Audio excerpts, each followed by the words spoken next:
안녕하세요. 재미있게 성경 읽기 바이블 다이제스트의 김성현입니다. 오늘은 드디어 서양 철학사의 마지막 시간입니다. 그동안 고대, 중세, 근대, 현대의 철학을 개략적으로 살펴봤죠. 시대에 따라서 발전해온 인간의 철학이 오늘날 현대 포스트 모던 시대에 우리에게 주는 인생의 해답은 무엇인가? 오늘은 그것을 생각해보는 시간입니다. 각 시대를 간략하게 리뷰해보면 플라톤의 헬라 철학을 중심으로 발전해온 다신주의 고대시대, 그리고 기독교 유일신 중심의 중세시대, 인간의 이성에 심취해 있었던 근대시대, 그리고 이성에 대한 회의와 방황을 거쳐 절대 진리는 없다 라고 외치면 포스트 모던 현대 시대 등으로 이제 정리할 수 있죠. 그리고 오늘날 포스트 모던 시대의 우리 인생은 궁극적으로 허무와 무기력으로 귀결될 수밖에 없다 라고 오늘날의 철학자들은 결론을 내리고 있습니다. 그래서 이 허무와 무기력의 시대에 우리는 어떻게 살아야 할 것인가 하는 문제를 한번 생각해 보기 위해서 이 시대의 유명한 철학자들의 생각을 한번 살펴보고, 이어서 그것을 이제 그리스도인의 관점에서, 크리스천의 관점에서 제가 나름대로 재해석해 보겠습니다. 물론 이제 오늘날 철학자들이라고 해도 견해가 다양하고, 요즘 뭐 각자 도생, 내가 옳으면 옳다 이런 시대이기 때문에 다양하지만, 그 중에 대표적인 저작물 책 한 권을 가지고 한번 쭉 살펴보고, 그 다음에 이제 그걸 이제 크리스천의 관점에서 한번 리뷰해 보겠습니다. 살펴볼 책은 모든 것은 빛난다라는 책입니다. 이 책은 이제 미국의 버클리 대학 교수인 드레이퍼스라는 교수하고 또 하버드 대학 철학과 교수인 숀 켈리 두 분이 공자한 책인데요. 두 분 다 오늘 현대 철학에 가장 영향력이 있는 분들고 이제 책은 소개하고 있습니다. 미국에서는 2011년에 출간되었고요. 한국에서는 2013년에 번역되었는데, 뭐 나름 한국에서는 그렇게 히트를 친 책은 아니지만 많이 읽어가지고 인터넷에 보면 독후감들이 많이 실려 있습니다. 재미있는 것은 이 책의 부제가 어떻게 되어 있냐면, 허무와 무기력의 시대, 서양 고전에서 삶의 의미 되찾기라고 되어 있습니다.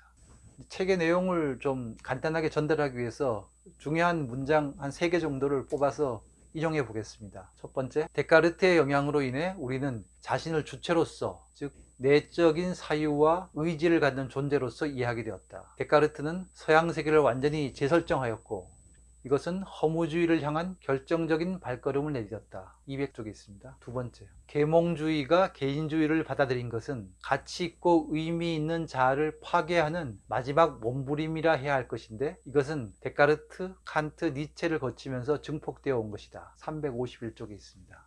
세 번째, 마지막으로, 오늘날에는 특별한 메타포이에시스 기술이 필요하다. 374쪽에 있습니다. 네, 이 책의 저자는 이 시대를 허무와 무기력의 시대라고 결론짓고, 이 허무와 무기력을 극복하는 방법으로서 메타포이에시스라는 개념을 제시하고 있습니다. 이 메타포이에시스가 뭔가 차근차근 설명해 보겠습니다. 이 메타포이에시스는 피시스와 포이에시스가 결합된 것인데요. 피시스라는 것은 고대시대 호메로스가 사용한 용어로서, 이 책에서는 그 개념을 한순간 우리를 열광케 하도록 사로잡다가 마침내 우리를 놔주는 어떤 것이라고 설명합니다.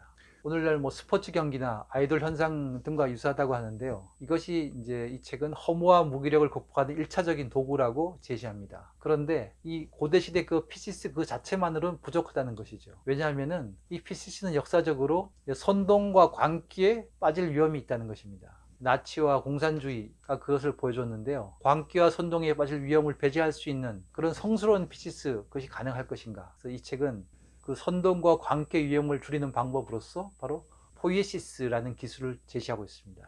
이 포이에시스라는 것은 훈련과 숙련을 통해 이르게 된 고도의 전문적인 경지라고 설명합니다. 이 포이에시스와 포시스가 결합된 것, 전문적인 기술과 지식을 기반으로 해서 광기에 빠질 위험을 관리하면서 또 뜨거운 피시스를 유지하는 열광적인 삶을 메타포이에시스라고 정의합니다. 이 메타포이시스가 오늘날 허무와 무기력의 시대에 인생을 열정과 의미와 행복으로 살아가는 비결이다 라고 제시하고 있습니다.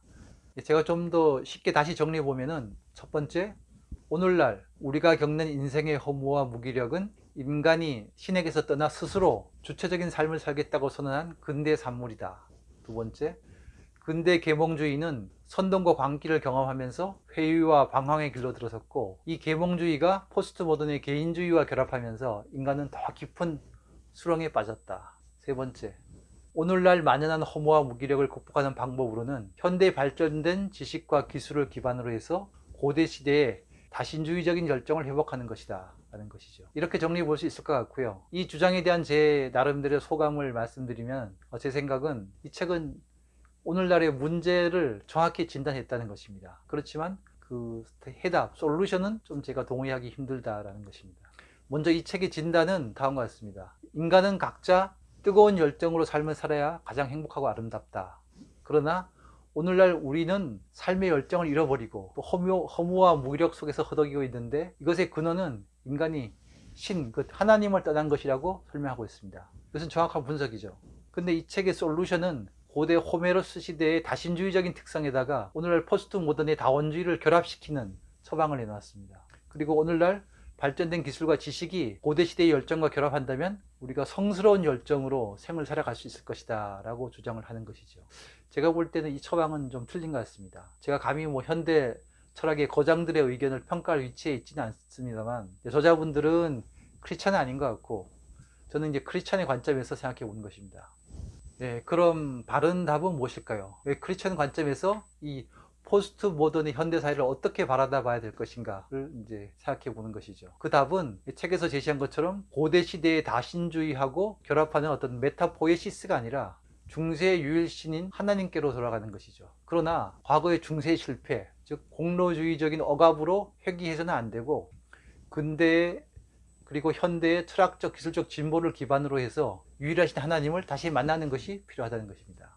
이성과 지식과 기술을 기반으로 해서 하나님과 인격적으로 만나고 또 상호 교감하는 것을 경험하고 이것을 고도로 숙련시켜 가는 것, 이것이 인생을 기쁨과 열정으로 행복한 삶을 살 수 있다는 것입니다. 이것이 이 시대의 허무와 무기력의 포스트 모던 시대에 모든 인간에게 행복한 삶을 이끌어주는 유일무이한 방법이죠. 사실 이것은 시대를 초월한 인생의 해답이죠. 그렇지만 특히 물질과 자본이 넘쳐나도 더 깊은 허무의 수렁에서 헤매고 있는 이 포스트 모던 시대에 더욱 절실히 요구되는 인생의 해답이라고 생각합니다.